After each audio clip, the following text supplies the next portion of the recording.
Hi, Mar. Welcome back. Hi, How are you feeling today? I'm doing okay. Um, yeah, Okay, hanging in there. right. Well, I'm happy to have you back, and I really appreciate you coming back and being willing to work with me. Um, so, I want to start with teaching you a little bit of an orienting exercise. So, it's called the 5, 4, 3, 2, 1. And we're just going to start with just one part of it, but it's all about your senses, your five senses. And the first one is 5 things that you can see, 4 things you can touch, 3 things you can hear, 2 things you can smell, and 1 thing you can taste. So I like to start with just the 5 for right now. And I was hoping you could tell me 5 things that you can see right now in your environment. So I can see out the windows. I see my yard, my garden. Um, let's see what else. I'm in the kitchen, so I can see my table. Um,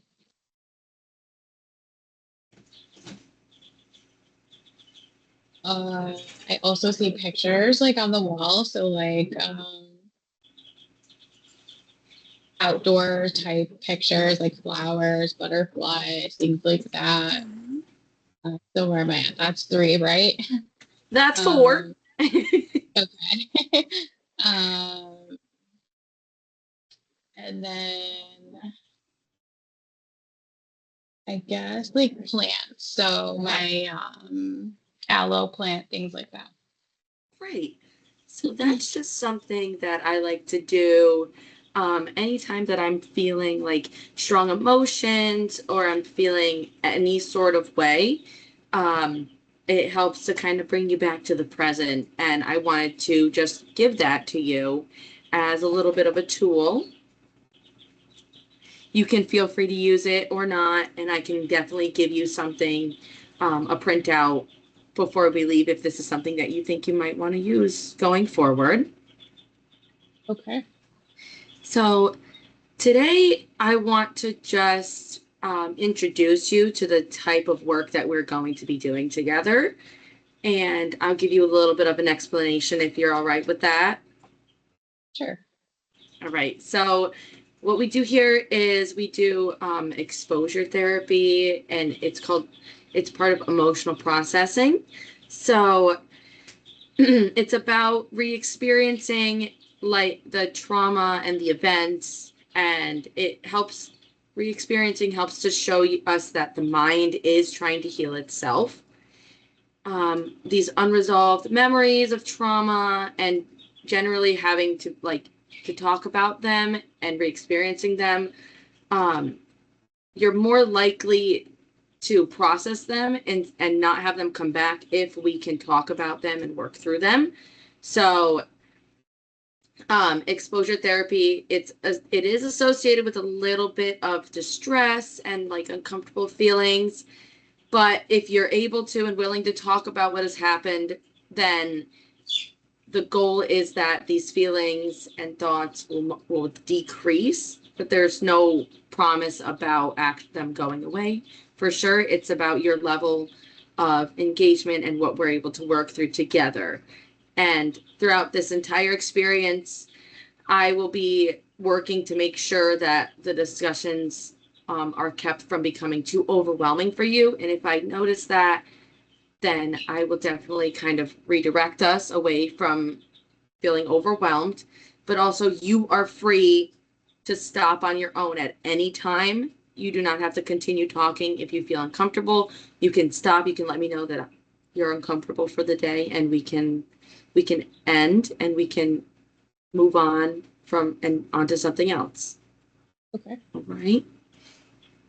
So if you are feeling all right with this, then I kind of want to introduce you a little bit and start working with you today on it. Okay. Great. So I was hoping that you'd be able to help let me in a little bit about what we talked about last week at our with our paperwork and our all the questions I asked you, and how you identified that um, you've you've witnessed and experienced your mother attempting to commit suicide a couple times.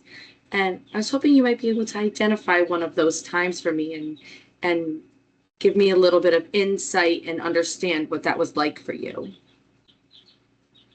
Yeah, so I would say, most of the time it was just so chaotic. But one time in particular was when she had taken a large quantity of Tylenol.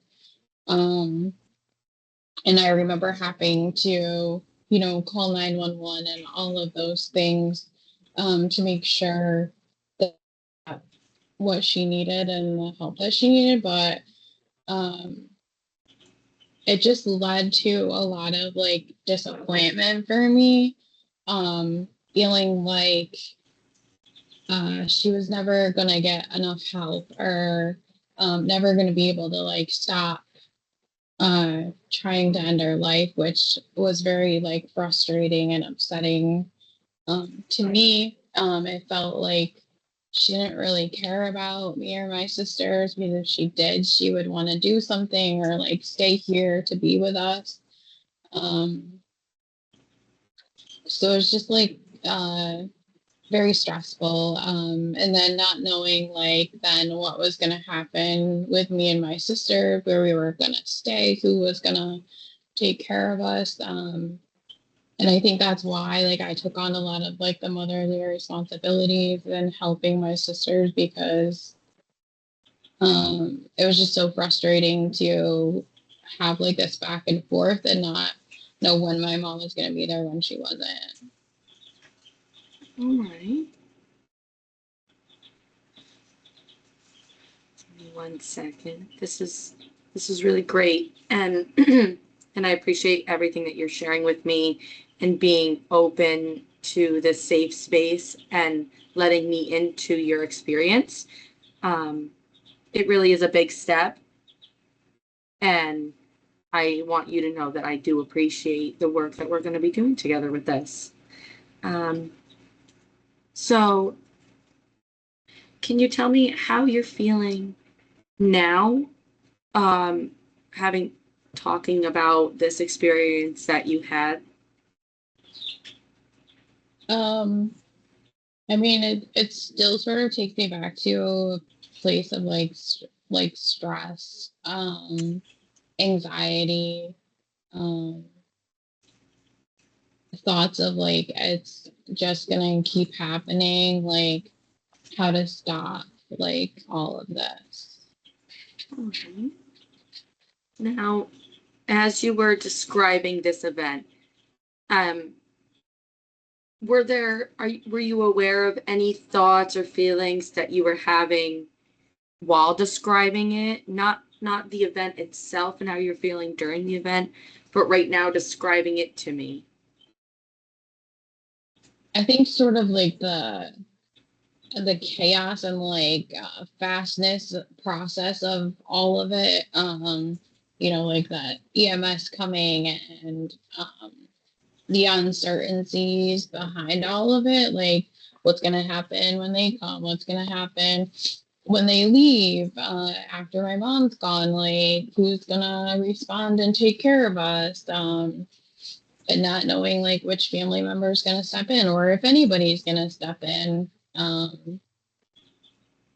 Yeah, just like scared, I guess scared and afraid of all of the unknowns. Yeah. So it sounds like like during this experience that you had, that there were so many unknowns that you were experiencing and going through, and it was a moment of like chaos and unpredictableness because you just did not know what to expect, having to be the person to call from for your mom. Yeah. Yeah, this is great. You're doing great, and everything that you're telling me again is important and is helpful for helping me understand you better. Great. Now I want to go back a little bit to the call that you made. How during that call, can you can you recall what you might have been feeling at the time that you called? A specific feeling, maybe? Um, Probably, I mean, sadness most of all. Um, Scared. And what what would you identify being the most sad about during that experience? Just that it's happening again, and feeling bad for like my sisters, All and not right. knowing how they're like going to react to the situation. So you were sad that this experience with your mother was happening again. So this wasn't the first time that you're identifying, and also that you would have to be the one to break the news to your sister that this is happening again. Yeah. Okay. It And really also does the sound outcome, like never knowing if my mom's gonna be okay or if it's gonna be like the last time right. seeing her, you know. Right. What emotion would you put with that? Would you put sadness or would you put that you were scared for it? Would you think? Probably scared. Right. Right.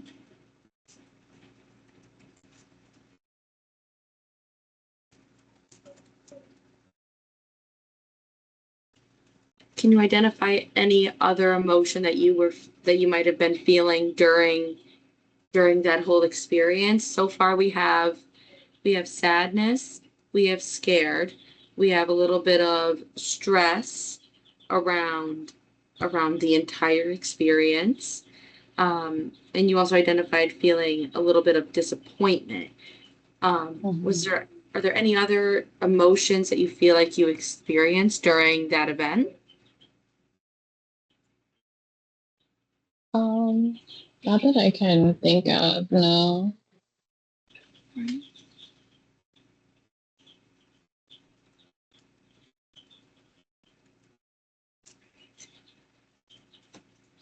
So I think that this is a really great place for us to stop.